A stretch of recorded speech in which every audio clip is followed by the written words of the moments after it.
Welcome to Stoic Soul Legacy. If you're ready to upgrade your mindset and unlock your best version, you're in the right place. Make sure to hit that subscribe button, drop your thoughts in the comments, and share this channel with someone who needs a little push today. Let's grow, let's rise, and let's stay motivated together. Most people live soft. They talk about potential but waste their days scrolling, chasing likes, and numbing themselves with distractions. They run from discomfort like it's a curse, when in truth, it's the key. They want strength, but they avoid the struggle that creates it. They trade clarity for noise, discipline for dopamine, and then ask why they feel powerless in their own lives. The harsh truth: the strongest version of you will never be born in comfort. It's built in silence, in sacrifice, in the moments when you choose to act, not because it's easy, but because your future demands it. Stoic philosophy reminds us that the obstacle is the way, not something to escape, but something to face, fully, directly, with your entire being. So if you're done being ruled by weakness and ready to reclaim your power, stay locked in.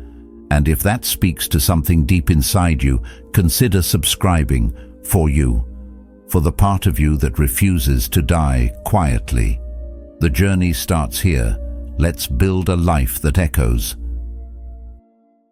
Rule 1. Stop living like prey. Most people don't even realize they're living like prey. It shows in the little things: apologizing for speaking, shrinking in rooms where they should expand, keeping their opinions quiet so they don't ruffle feathers.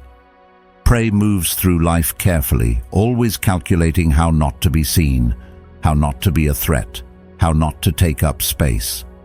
But here's the hard truth: the world doesn't reward invisibility. It feeds on it. When you carry yourself like you're just trying to survive, people sense it, and they respond accordingly. They interrupt you more, they question your value, they test your boundaries. Not because they're evil, but because nature recognizes the scent of uncertainty. And if you don't claim your space, someone else will. That's not a cruel rule, it's a survival one. You're not meant to crawl through life hoping no one notices. You're meant to move with presence. And presence doesn't mean being loud or dramatic. It means being still, being rooted, being fully there. It means walking into a room without the desperate need to be liked. It means not explaining who you are every 5 seconds because you already know. Confidence is quiet like that. It's not performance. It's power under control. Carl Jung once said, "The privilege of a lifetime is to become who you truly are. Not who the world expects. Not who people feel comfortable with, but who you truly are." And that kind of authenticity doesn't come from pleasing. It comes from presence. You don't have to become someone else to shift out of the prey mindset. You just have to stop pretending to be less than who you already are. Stop performing humility for the sake of comfort. Stop pretending weakness is some kind of spiritual badge. Start moving like your presence matters, because it does. Your tone matters. Your body language matters. The way you carry your name matters. When you walk into a room, you're telling a silent story about yourself before you say a word. Is it a story of power or a story of passivity? And if you don't like the answer, then you rewrite it, not by saying more, but by living more deliberately. There's a difference between surviving and living. Prey survives. It plays by invisible rules. Don't speak too much. Don't want too much. Don't take up too much space. But living, that's different. Living means moving toward challenge, not away from it. It means standing your ground even when your voice shakes. It means having preferences, opinions, boundaries, and not folding them every time someone else twitches. It means saying, "This is who I am," without looking around for approval. And that kind of life? It's not reserved for the loudest or most charismatic. It's for the most grounded. Being grounded doesn't mean you dominate others. It means you no longer abandon yourself. It means you stop running from discomfort, stop diluting your message, stop waiting for someone to hand you a permission slip to be whole. Pray waits for permission. You give yourself the green light. And sure, it might feel uncomfortable at first. The stares, the awkward silence, the pushback from people who liked the softer, more agreeable version of you. But that discomfort, that's growth. That's you stepping out of the costume and into your real skin. Seneca said, "It is not that we have a short time to live, but that we waste much of it." And a life lived in the mindset of prey is the greatest waste of all. You're not here to tiptoe, you're here to carve. And carving takes presence. It takes steadiness. It takes the decision to carry yourself like you've already earned your seat at the table, because the moment you do, others will feel it. Even if they don't like it, they'll respect it. And that's the goal. Respect over approval, integrity over likability, power over performance. The shift begins the second you stop moving like prey. So take a breath, lift your head, feel your spine, speak with purpose, move like you belong, because the truth is, you always have. Rule 2. Sharpen cold focus. Most people don't lose their lives in one big moment. They lose them slowly, quietly, in the spaces between distractions. 100 taps on a screen, a dozen meaningless conversations, 1,000 thoughts that go nowhere. 1 minute you're writing your goals. The next you're deep in a comment thread, arguing with someone you'll never meet. And this happens not because people are lazy, but because their focus has been stolen. In a world designed to scatter your mind, the ability to concentrate has become a rare kind of power. Not just the power to pay attention, but the power to protect your energy. To say, this matters, and everything else doesn't. Cold focus isn't about forcing yourself to sit still. It's about knowing your mission so clearly that nothing else can compete. It's about choosing direction over stimulation. And most importantly, it's about becoming the kind of person who doesn't need noise to feel alive. That kind of focus doesn't come from scrolling. It comes from silence, from discipline, from the quiet spaces most people avoid. Because silence makes people feel empty, but that emptiness is where clarity is born. That's where ideas form. That's where your real power starts to show.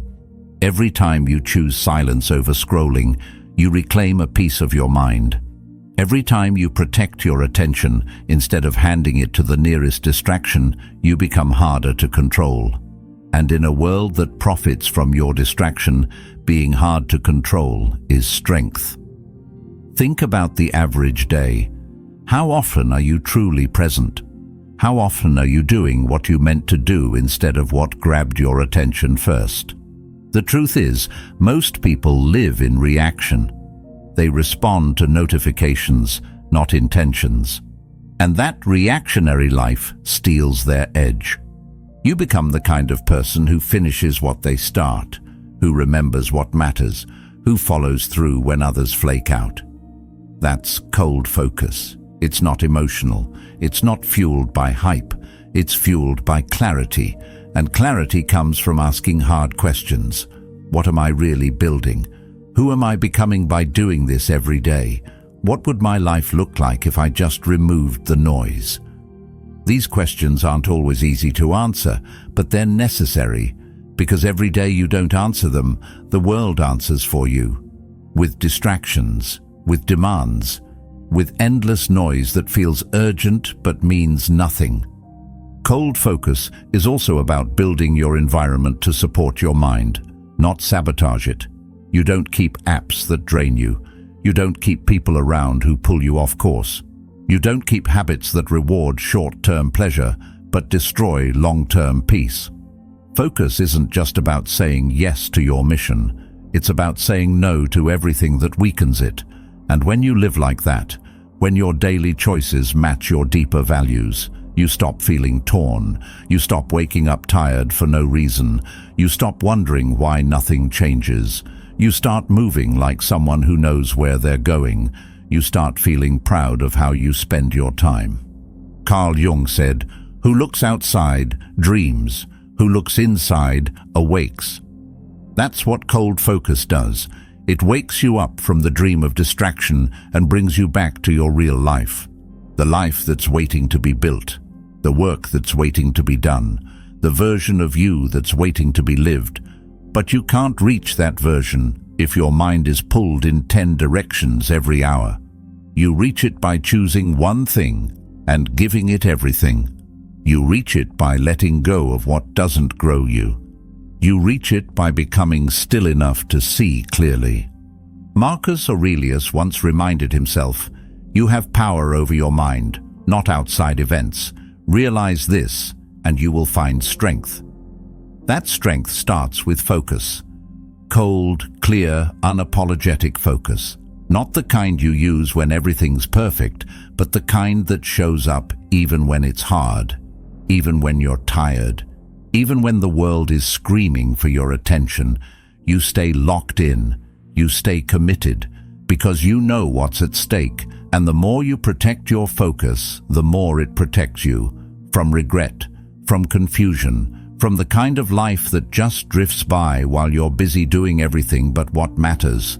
So ask yourself right now, what if you guarded your mind like treasure? What if you made your focus so cold, so clear, so untouchable, that nothing could pull you away from becoming who you're meant to be? That's how you move different. That's how you become impossible to move. Rule 3. Rule over emotion. Emotions are powerful. They rise without warning, sometimes like a wave, other times like a fire, and they demand a response. You get a message that stings, and before your brain can even catch up, your fingers are already typing a reaction. You feel rejected, so you chase validation. You feel anxious, so you delay. And in those quick reactions, in those uncontrolled emotional impulses, you give away your power. Every time you let a fleeting emotion drive your behavior, you hand over the wheel. And slowly, silently, your life becomes a series of reactions rather than choices. But it doesn't have to be like that. Ruling over your emotions doesn't mean you suppress them or pretend they don't exist. It means you acknowledge them without being owned by them. It means you give yourself space to feel without being hijacked. Because strength isn't in pretending, it's in choosing with clarity. Most people are taught to act on emotion immediately, to defend, to prove, to chase, to escape. But emotional strength is about doing the opposite. It's about understanding that not every feeling deserves a response. Some just need to pass through. Emotions are like weather. Some days are stormy, others calm. But you don't rebuild your house every time it rains. You build strong walls. You build a solid roof. That's what inner discipline is. It's the structure that holds you steady when your emotions try to drag you off course. Carl Jung once said, "Until you make the unconscious conscious, it will direct your life, and you will call it fate." That's what emotional mastery gives you. The awareness to recognize patterns and stop blaming the world for reactions you haven't yet mastered. Think about the last time you regretted something you said or did. Chances are it wasn't because you lacked logic. It was because you let emotion take over. Maybe you let pride speak. Maybe it was fear. Maybe it was shame. And in that moment, your decision came from a wound, not wisdom. But once you learn to spot it, to sit with it, to let the emotion pass without acting on it, you start to move different. You start to respond with intention instead of reacting with pain. You start to feel the same anger, but instead of yelling, you observe. You feel the same fear, but instead of hiding, you prepare. You feel the same sadness, but instead of drowning in it, you listen to what it's trying to teach you. That doesn't mean you become cold, it means you become clear. You can still care deeply, love fully, feel everything, but with control, with presence, with choice. Emotions become tools, not chains. They don't get to drive anymore, they ride in the back seat. You use them to build, to understand, to connect, but you don't let them run your life. This is what Stoicism teaches us, that emotions are part of life, but they don't define your character. Epictetus taught, it's not what happens to you, but how you react to it that matters, and those reactions are where your power lives. Not in avoiding pain, but in facing it with calm, not in faking strength, but in choosing it moment by moment. The calmest person in the room isn't passive. He's powerful, because when you can stay still while others spiral, when you can think clearly under pressure, when you can feel deeply but still lead with reason, you become someone others lean on. Not because you're perfect, but because you're anchored. And that kind of presence doesn't just protect you, it elevates you. In relationships, in business, in life. People begin to trust your decisions. They notice your steadiness. They respect your silence more than others' noise. You don't have to dominate the room with emotion. You fill the room with presence, and presence is built in moments of restraint. Seneca wrote, "Most powerful is he who has himself in his own power." That's what this is about. Not power over others, power over yourself, over your impulses, over your fears, over the parts of you that used to sabotage progress. When you stop giving every emotion the keys to your life, you start to see how much more you're capable of, and that's where things begin to shift. You don't need to argue to feel strong. You don't need to react to feel alive. You don't need to defend to feel seen. You already know who you are, and that knowing makes you unshakable. So when that emotion rises, pause, breathe. Listen to it, but don't obey it. Use it, but don't let it use you. Let it inform your choices, not control them. That's how you become someone who doesn't just feel everything, but leads through it. That's how you stay grounded in storms, and that's how you rule over your emotions instead of letting them rule you. Rule 4. Discipline is your weapon. Discipline isn't loud. It doesn't shout for attention or show off on a stage. Discipline is quiet. It's built in the dark, in the small choices that no one sees, in the moments where you could let yourself off the hook, but don't. Most people want the rewards of growth without the weight of consistency. They want the strength, but not the sacrifice. The truth is, everyone's motivated when it's easy, when it's exciting, when the energy is high and the sun is out. But what about when it's cold, when you're tired, when nothing is pushing you but your own commitment? That's when the line between average and exceptional is drawn. Discipline is the part of you that doesn't care how you feel in the moment. It only cares about who you're becoming over time. It's easy to chase inspiration, to wait for that perfect wave of motivation. But motivation is like the weather, nice when it's there, useless when it's not. If your growth depends on motivation, you'll stay stuck. Because most days don't feel special. Most days feel ordinary, slow, inconvenient. Discipline means showing up on those days too. It means treating your goals like non-negotiables instead of options. That workout you didn't want to do. That early morning you almost skipped. That book you didn't feel like reading. Those are the days that count the most. Not because they're glamorous, but because they shape the part of you that follows through when it's hard. That's where real power comes from. Not hype, but habits. The danger of waiting to feel ready is that it lets you avoid responsibility. You tell yourself you'll start when life calms down, when you're more confident, when things feel just right. But discipline doesn't ask for the right moment. It creates it.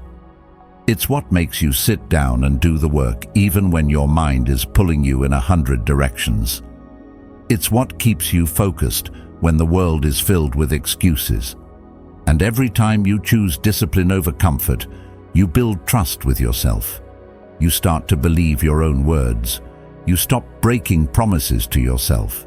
That self-trust becomes a quiet kind of confidence, not the kind you post about, but the kind that carries you forward when no one's watching. Epictetus said, "No man is free who is not master of himself." Discipline is that mastery. It's the ability to steer your life instead of being tossed around by impulses, by laziness, by distractions that promise relief but deliver regret. It's brushing your teeth at night, even when you're exhausted. It's showing up to work when no one's keeping score. It's choosing a walk over another hour of scrolling. It's not one big heroic act, it's 1,000 small invisible victories. And over time, those victories build strength. Not the kind measured in numbers, but the kind that shows up in how you carry yourself. When you commit to discipline, you also commit to discomfort, because growth lives there, in the boring, in the repetition, in the space between who you are and who you're becoming. You'll have to give things up: time, comfort, validation. But what you get in return is a version of yourself that's unshakable, a version that doesn't fold under pressure or get knocked off track by every bad day. You stop being a prisoner of your moods. You become someone who can be counted on by others, but more importantly, by yourself. People will tell you to rest more, to be easier on yourself, to slow down. And yes, rest is necessary. But don't confuse rest with retreat. Don't let comfort become your cage. Discipline means knowing when to push and when to pause. It means respecting your energy, but never worshipping your excuses. It means setting a standard and refusing to drop it every time life tests you. Because life will test you, and if you've built your foundation on motivation, you'll crack. But if you've built it on discipline, on showing up again and again, even when it's hard, you won't just survive the pressure, you'll rise through it. Marcus Aurelius wrote, "Waste no more time arguing what a good man should be one." That's the essence of discipline. It's not about getting it perfect, it's about getting it done. It's about action over analysis, movement over theory. It's the quiet engine behind every strong, grounded person you respect. Because deep down, we don't admire people for their talent or charm. We admire them for their consistency, for the way they keep going, for the way they live their values when it's inconvenient. That's what you're building when you choose discipline, reliability, strength, freedom. So when it's hard to wake up, when you don't feel like doing the thing, when your mind whispers, "Just skip today," remember this: discipline is your weapon. It's what cuts through noise, through delay, through doubt. It's what builds the life you say you want.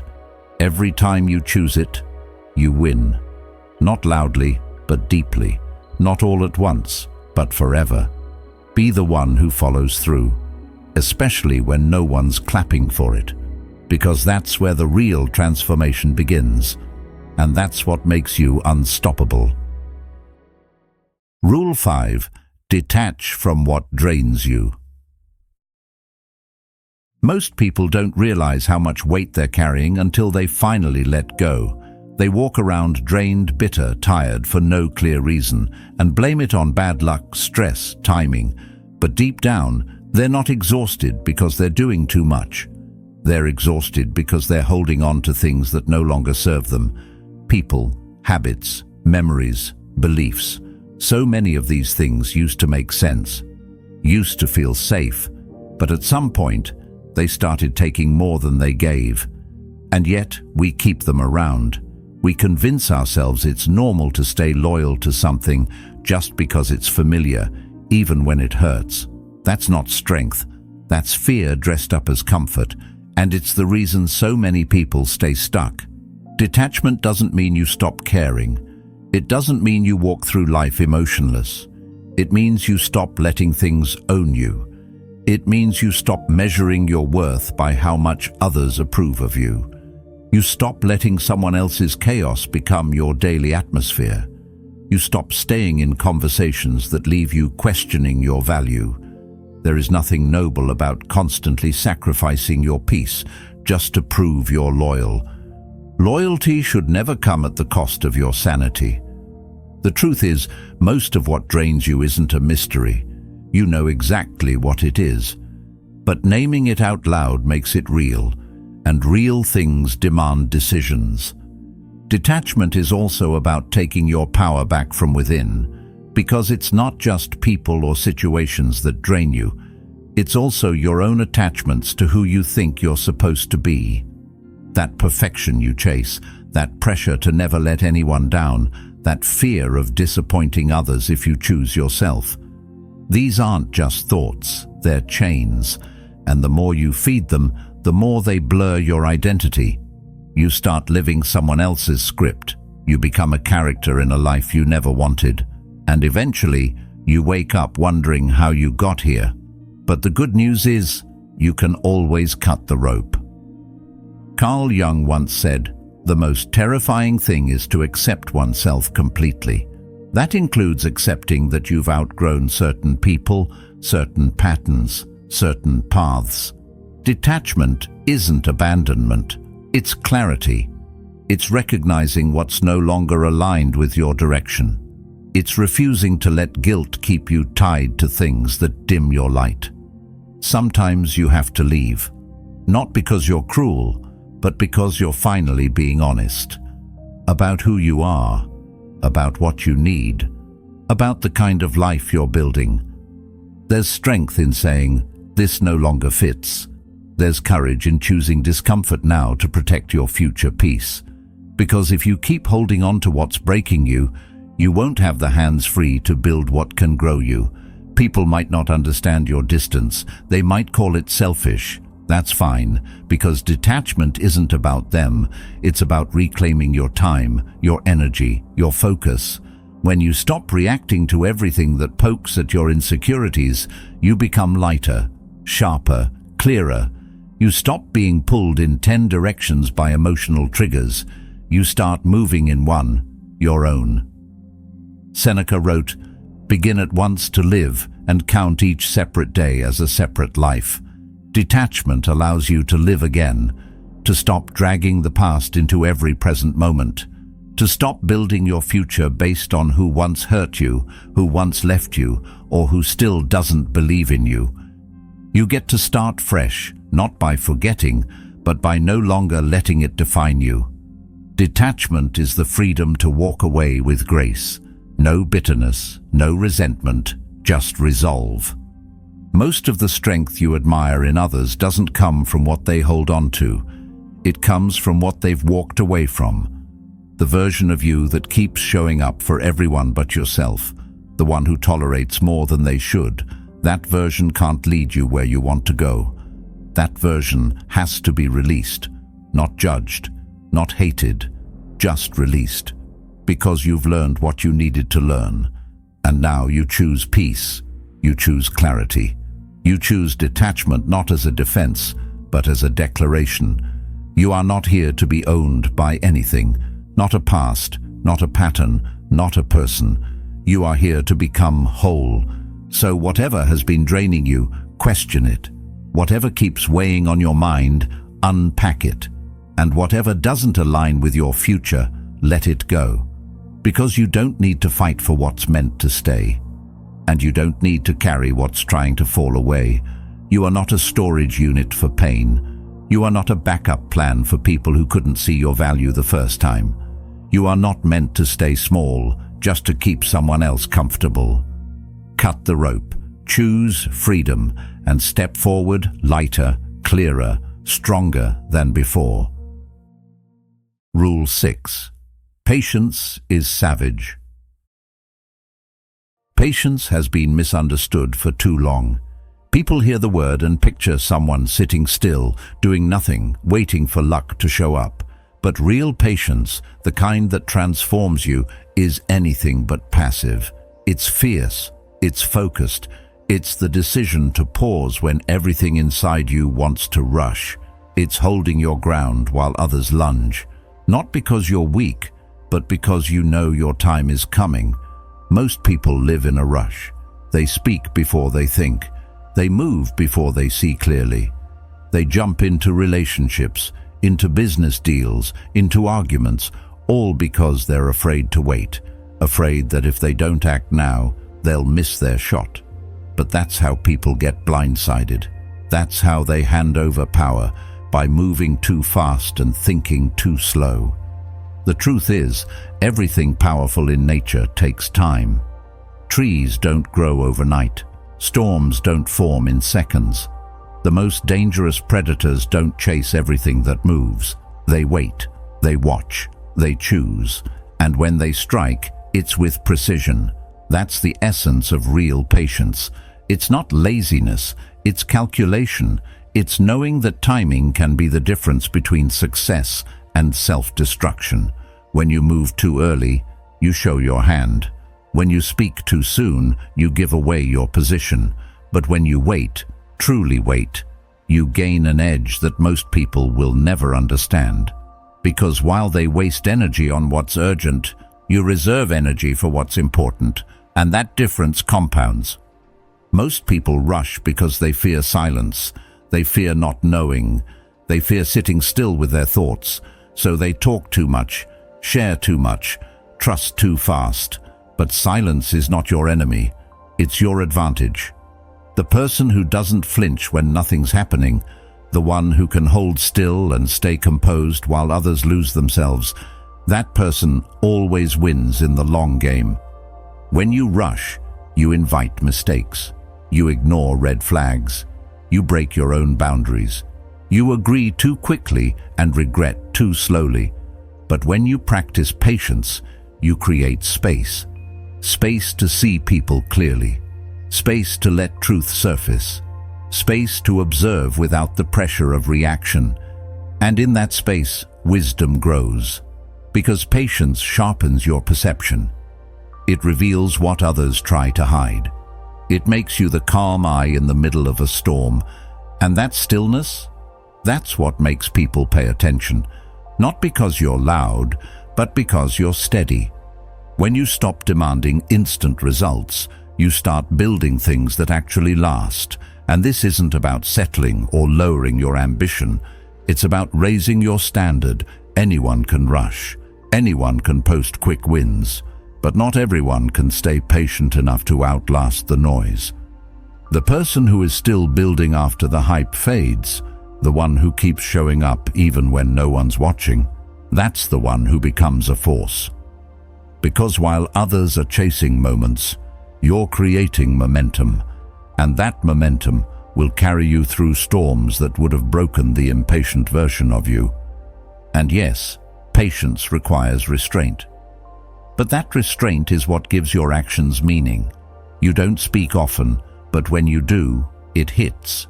You don't move impulsively, but when you do, it's effective. You don't reveal everything, but when you choose to, it's on your terms. This is the kind of presence that makes you unforgettable, not because you're flashy, but because you're rare. Most people are predictable, but the one who can wait, who can sit in silence, who can hold back until the perfect moment, that person becomes unstoppable.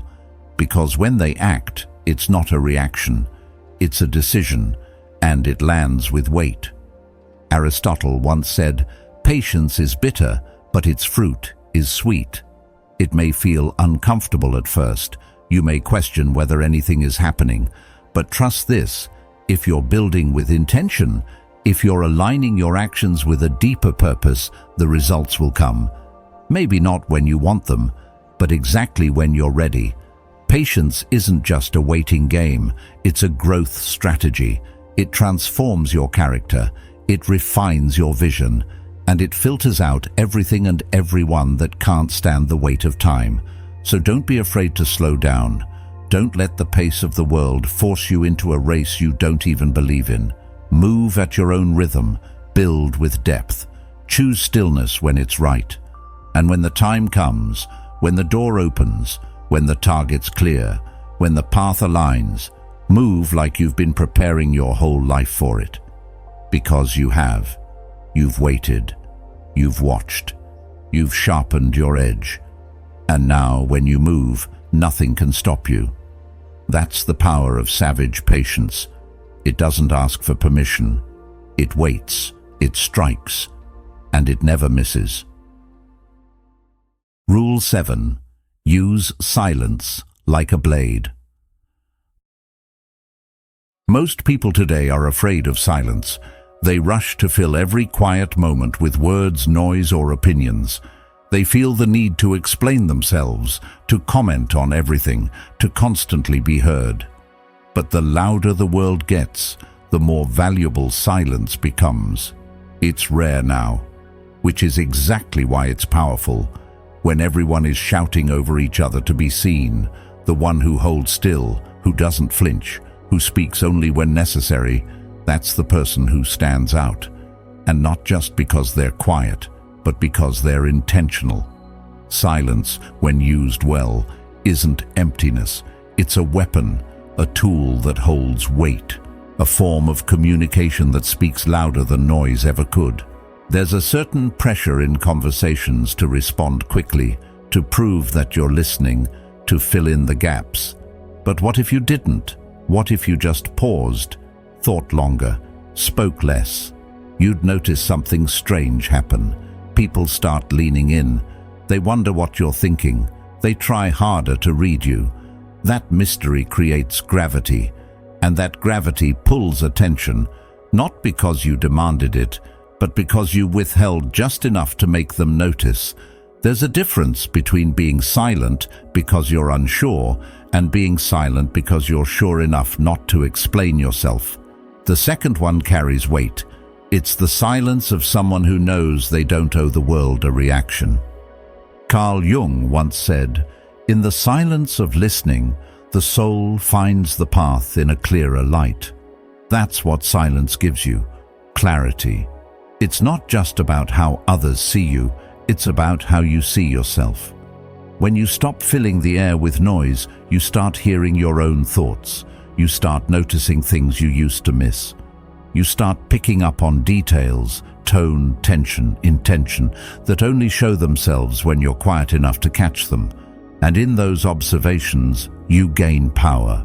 Because when you understand the room better than everyone else in it, you don't have to dominate it. You just wait for the right moment, and when you speak, it lands. Silence also protects you. It gives you time to think, time to breathe, time to choose your response instead of reacting emotionally. When someone's trying to push your buttons, they expect you to explode. That's the trap.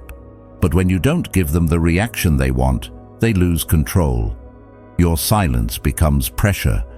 It makes them uncomfortable. It makes them question their approach. And that discomfort, that's your advantage. You didn't fight. You didn't explain. You didn't lose your center. You just stayed still. And in that stillness, you stayed in power. Marcus Aurelius wrote, "The best revenge is to be unlike him who performed the injury." That means not responding in kind, not lowering yourself to someone else's level, not reacting just because they expect you to. Silence is how you rise above without needing to say a word. It's how you choose peace without weakness. It's how you keep your dignity intact while others throw theirs away in a scramble to be seen. You also start to notice that silence creates presence. When you walk into a room and don't say much, people take note. They become curious. They wonder what you're thinking. They sense something different. You don't have to be the loudest to be respected. Often, it's the one who speaks least that holds the most weight. Not because they're shy, but because they've trained themselves not to speak unless it serves a purpose. And that's what makes them unforgettable. Their silence isn't absence. It's power held in reserve. That doesn't mean you never express yourself. It means when you do, it matters. Your words carry more meaning because you didn't waste them. People listen closer because they know you don't speak just to fill space. That's what gives your voice its sharpness, its edge, not the volume, but the scarcity. Silence, used wisely, is precision. It's saying more by saying less. It's choosing depth over noise, and it's knowing that real influence doesn't always announce itself. So the next time you feel the urge to over-explain, stop. The next time someone tries to bait you into an argument, pause. The next time you feel pressure to share something just to be accepted, pull back. Observe instead of react. Choose stillness over noise. Let people wonder. Let them reach. Let them project. Because in that silence, you remain in control.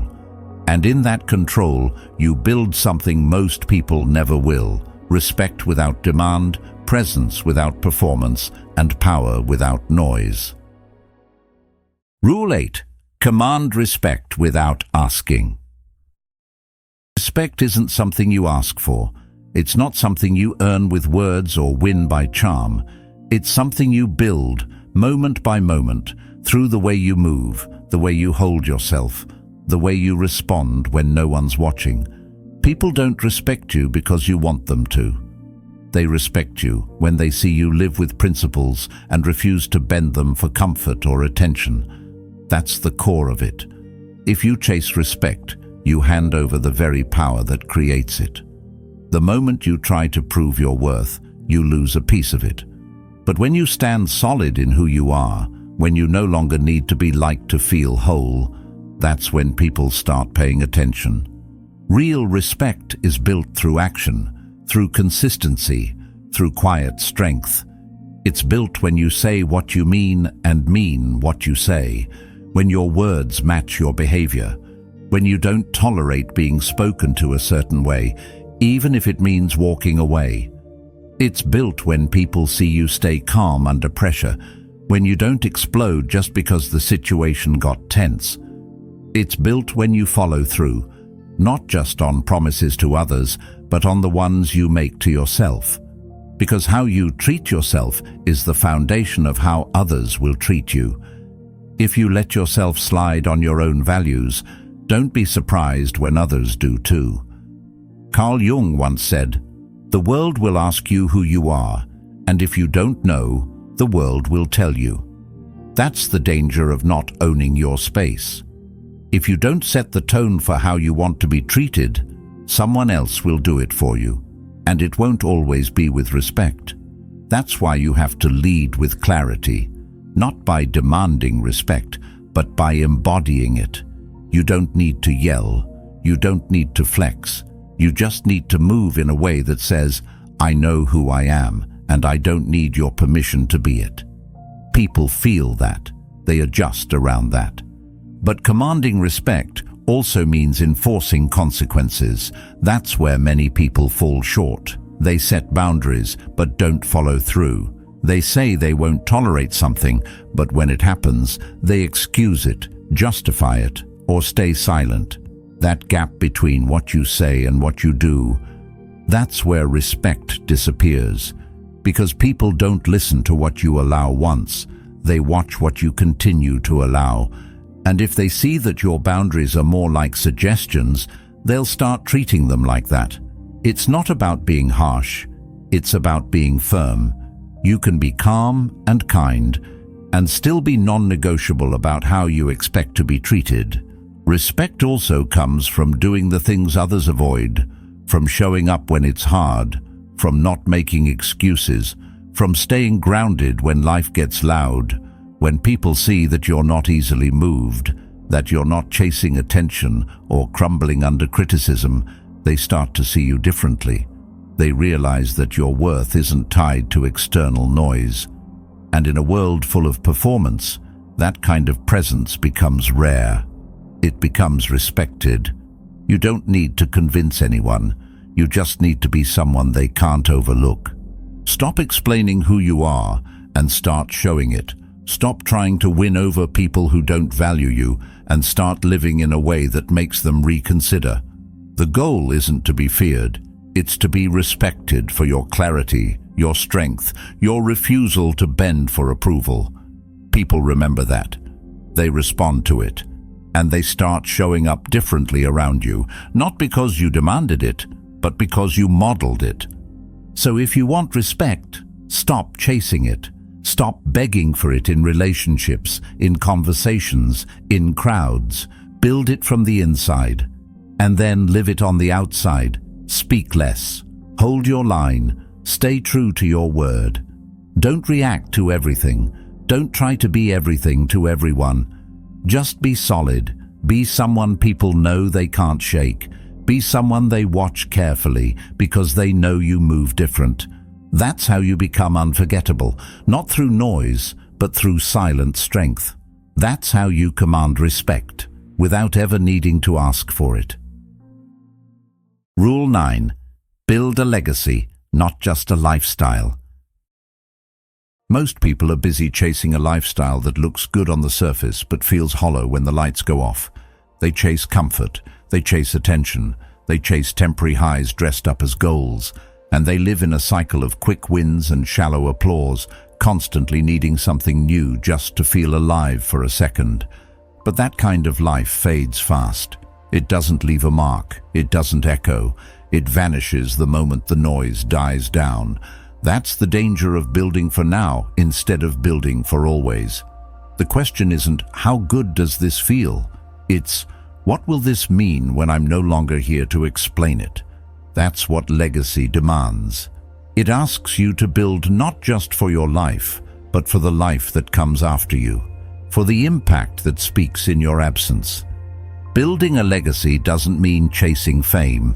It doesn't mean trying to be remembered by the world. It means making your days count. It means stacking meaning, not just money. It's creating something that holds weight beyond you. That could be the way you treat people, the standards you uphold, the values you refuse to bend even when no one's watching. It's the discipline you keep, the battles you choose, and the quiet way you stand tall when life tries to make you small. It's not flashy, it's not loud, it's consistent, intentional, daily. People often think legacy is about one grand moment, but it's not. It's about thousands of small ones, repeated with care, repeated with purpose. That's how you go from noise to substance. Marcus Aurelius once wrote, "What we do now echoes in eternity." That isn't a metaphor, it's a reminder. Every choice you make ripples forward. Every decision shapes a story. And every time you choose to do what's right over what's easy, you're carving your values into the structure of your life. Most people chase the weekend, the vacation, the next trend, but that's not your path. Your path is deeper, it's quieter. It doesn't always come with a round of applause, but it comes with self-respect. It comes with clarity. It comes with peace. Because you're not living for the moment, you're living for what the moment will mean 5 years from now. Building legacy means taking ownership, not blaming the world, not waiting to be chosen. You choose yourself. You lead yourself. You stop expecting someone else to come save you, and you start being the person who saves others. Through example, through action, through discipline. It's waking up every day and asking, what am I building today that will still matter tomorrow? Maybe it's your business. Maybe it's your health. Maybe it's your children. Maybe it's the way you carry yourself when no one's looking. Legacy doesn't have to be huge. It just has to be real. It has to stand for something. Carl Jung once said, "You are what you do, not what you say you'll do." That line carries weight, because legacy is never written in intention. It's written in behavior, in action, in repetition. It's not enough to want greatness. You have to build it, brick by brick, day by day. And yes, it's hard. It requires sacrifice. It asks you to walk away from easy pleasures, from comfort, from the distractions that steal your time, but give nothing back. You don't build a legacy by living like everyone else. You build it by being willing to do what most people won't. Legacy is also about truth, about living in a way that aligns with who you really are, not who the world told you to be, not who your past tried to shape you into, but who you were always meant to become. That means shedding old habits, letting go of people who don't grow with you, saying no when you need to, standing firm when it would be easier to fold. It means doing the hard things even when no one is watching, because you are watching, and your future self is depending on your present self to show up. Seneca once wrote, "While we wait for life, life passes." And that's the danger of waiting to start. You think you have time, but time isn't promised. What you have is now, and what you do with it becomes the story of your life. So make it a story worth reading, a story built on purpose, not performance, a story built on strength, not shortcuts. You don't have to be perfect, but you do have to be intentional. Every brick matters, every decision builds, even when it doesn't seem like it, even when it feels slow. So today, ask yourself, what am I building that will still matter when I'm gone? Not in a dramatic way, in a real way, in a quiet, grounded, lasting way. Maybe it's your mindset, your discipline, the way you show up for others, the way you show up for yourself. Stack the bricks, stack them slowly, stack them when no one sees. Stack them when you're tired, stack them when you're doubting, because one day those bricks will become a structure no one can ignore. A structure built not for comfort, but for legacy. You weren't born to be a flicker, you were born to be a flame. So build like it, live like it, and leave something behind that speaks long after you've stopped talking. Rule 10. Kill the old you, ruthlessly. Transformation doesn't start when you add something new. It starts when you finally let go of what no longer serves you. That version of you who always hesitated, who talked about change but never followed through, who hoped life would somehow shift without doing the uncomfortable work. That version has to go. Not gradually, not gently, ruthlessly. Because the truth is, you cannot carry both the future you want and the excuses that are holding you back. One will always weigh the other down. And most people stay stuck not because they don't know what to do, but because they keep trying to evolve without letting the old identity die. There's a voice inside you that whispers, maybe later. Maybe when I'm more ready. Maybe after things settle down. That voice is not your friend. That voice is your oldest enemy, dressed as logic. It's the soft lie that keeps you stuck, the comfortable cage that feels like safety, but is actually a slow death. The version of you that listens to that voice, the one who scrolls instead of builds, who waits for motivation instead of mastering discipline, who overthinks and underacts, that version has to be put to rest. Because you can't rise while holding hands with the part of you that only knows how to crawl. Killing the old you isn't about shame, it's about clarity. It's the clear decision to stop negotiating with weakness, to stop arguing for your limitations, to stop dragging every mistake, every delay, every self-doubt into the next chapter of your life. It's not personal, it's necessary. Carl Jung once said, "In each of us there is another whom we do not know. He speaks to us in dreams and tells us how differently he sees us from the way we see ourselves." That version is already inside you, the focused one, the bold one, the one who doesn't flinch when life pushes. But he can't fully emerge until the older, softer version is gone, and the old you won't go quietly. It will fight for survival. It will use your comfort against you. It will remind you of every failure. It will make you doubt your momentum. Because that version knows one thing, it only exists when you give in. So the moment you decide to stop giving in, to stop retreating, to stop being ruled by your lowest habits, it starts to die. Slowly at first, then completely. But only if you stay consistent. Only if you stop turning around to check if it's still there. Most people want transformation to feel good, but it doesn't.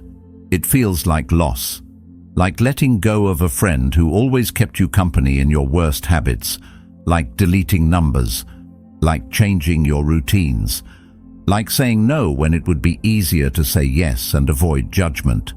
But that discomfort is growth. It's the tension between who you were and who you're becoming. And the more you lean into it, the more you start to recognize the signs. You start to catch your old self before it speaks. You start making different choices without needing to convince yourself. You start becoming someone who doesn't tolerate their own excuses anymore. You don't need to announce your transformation. You just need to commit to it. The strongest version of you doesn't shout for attention. It moves differently. It works when others sleep. It speaks only when needed. It doesn't chase, it attracts. And the only way to become that version is to stop compromising with the one who only knew how to survive. You're not here to survive. You're here to lead, to build, to leave something behind that reflects who you really were, not just who you were conditioned to be. This shift is internal. No one can see it at first, but you feel it in your thoughts, in your posture, in the way you respond to things that used to trigger you. That's the sign that the old version is fading, and when it tries to come back, and it will, you meet it with silence, with action, with standards that are too high for its comfort. That's how you kill it.